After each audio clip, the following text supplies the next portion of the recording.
Hey everybody, it's Charlie. There's a whole bunch of surprises that we found in alternate versions of the Avengers Endgame trailer, so I'll break it down. There was also a big spread where Kevin Feige, the Russos, and the writers revealed a bunch of details about the characters. And you'll also notice that some of the trailer scenes that we saw showed up in featurettes that they released for Avengers Infinity War, so I'll point out some of the corresponding shots because there's one very notable actor that we know died during Infinity War that's showing up at these locations in Avengers Endgame. If you're new to my channel, I do Marvel Easter egg videos every week. Be sure to subscribe to get everything. I also do weekly giveaways I'll explain at the end of the video. So I just broke this down top 10 style, starting with number 10.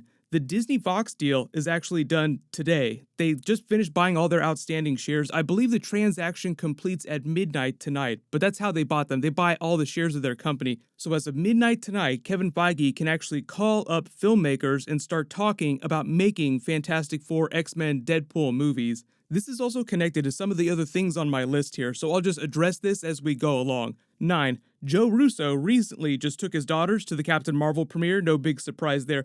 While he was walking the red carpet, of course, interviewers were asking him questions about Avengers Endgame, trying to get details out of him. He said his daughter plays a secret character during Avengers Endgame, but wouldn't say who that character was. Well, look at this Hawkeye pre-snap moment on his farm teaching his daughter how to shoot a bow and arrow, and who does Hawkeye's daughter look like? Looks amazingly like Joe Russo's daughter. So it seems like she's just playing a slightly older version of Hawkeye's daughter than we saw during Avengers Age of Ultron. Because remember, during the events of Ant-Man and the Wasp, Ant-Man had the ankle bracelet that they had to take off because of the deal he cut after Captain America Civil War. Hawkeye did the same thing. He spent all that time with his family, so he would have been with his family with his ankle bracelet on when the snap went down. So there legit might be a moment during Avengers Endgame where they make you watch Hawkeye watch his family turn to dust. That's going to be pretty horrific.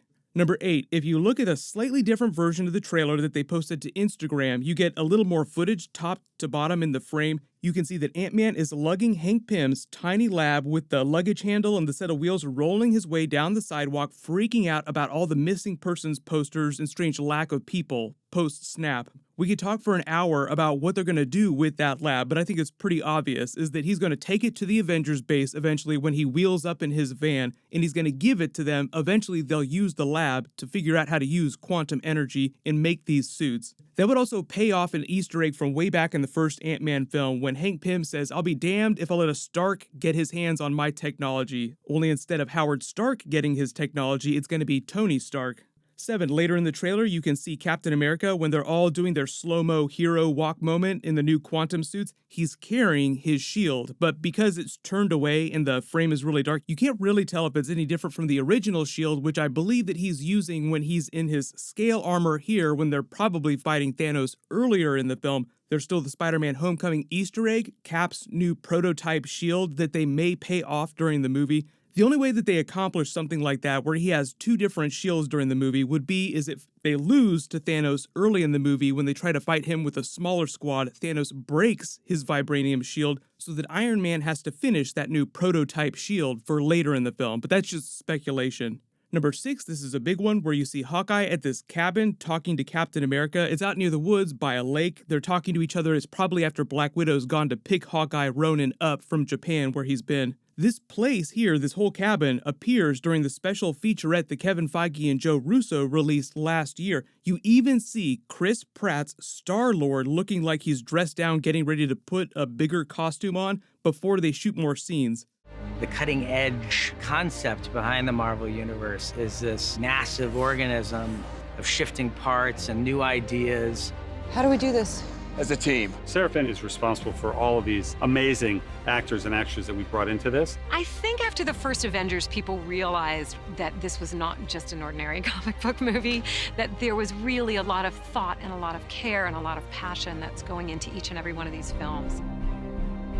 I can tell you that each and every one of us is so grateful. Our lives are monumentally changed by our involvement in this world. To have taken such an instrumental role in what Marvel has done in the past 10 years is just so incredibly meaningful to us. That's not the end of it either. There are also people showing up in other places that they didn't go during Infinity War while they were also filming Avengers Endgame, because they filmed Infinity War and Endgame back to back. Because they filmed the movies out of order, sometimes the actors wouldn't know if they were filming scenes that would be in Avengers Endgame or if the scenes were going to be in Avengers Infinity War. That's why most of them did not know the plot of the movie. But you look at Iron Man here, he is doing an interview inside Shuri's lab in Wakanda, and he was nowhere near Wakanda during Avengers Infinity War. But number 5, the writers revealed that the movie will be the biggest, most epic thing that Marvel has ever done, the most amount of movie that you could put in a movie. They're talking about emotional payoffs, the biggest ending that they could possibly have that they probably won't be able to top till the end of their next saga of films. They also confirmed that the ending will completely change the foundation of the Marvel Cinematic Universe.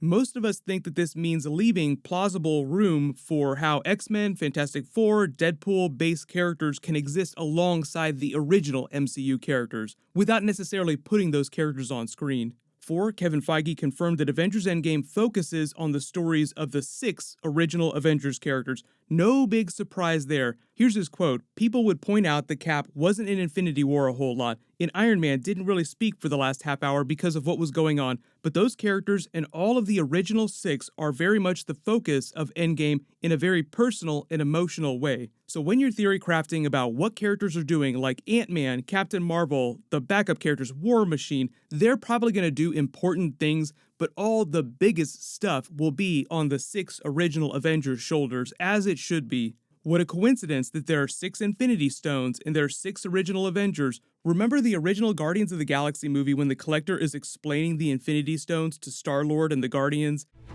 Once for a moment, a group was able to share the energy amongst themselves, but even they were quickly destroyed by it.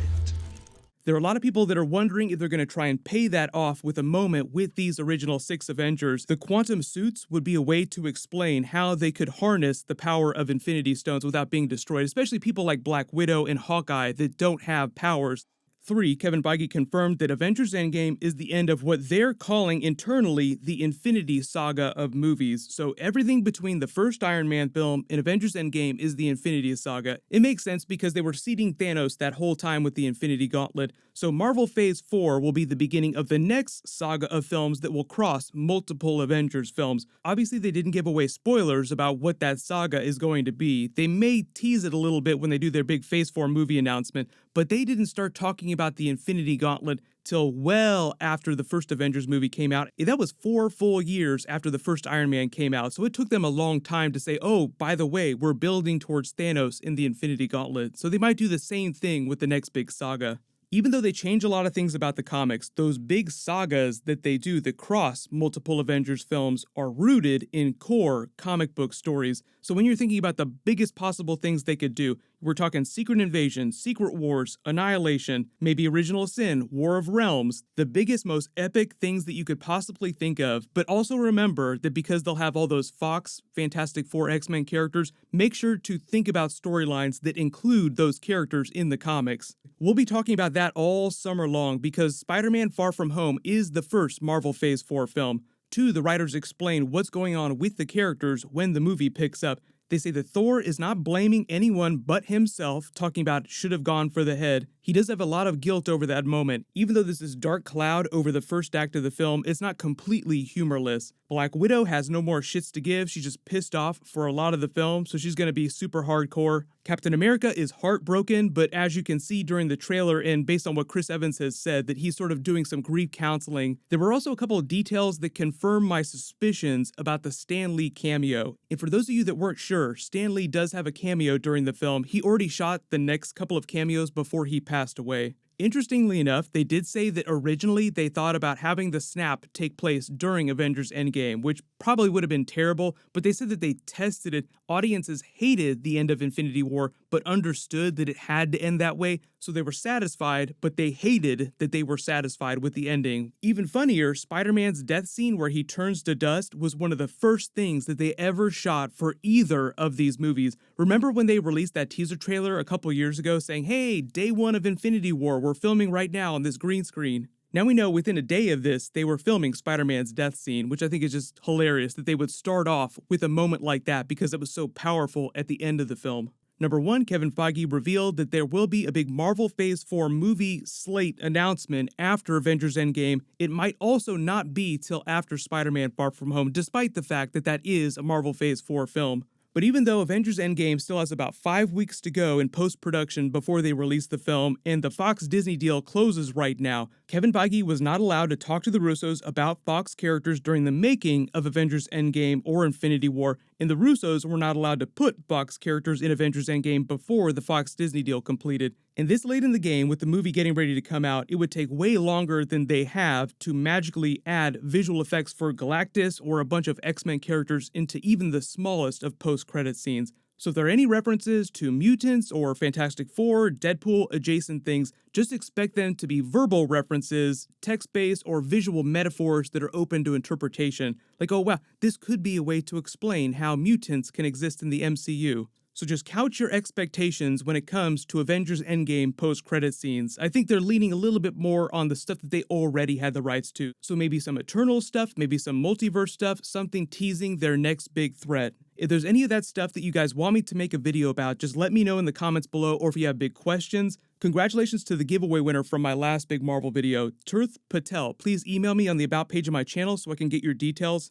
Click here to learn all about Thanos during Avengers Endgame, and click here to rewatch the Avengers Endgame trailer a billion more times. Thank you so much for watching. Everybody stay awesome. I'll see you guys tonight.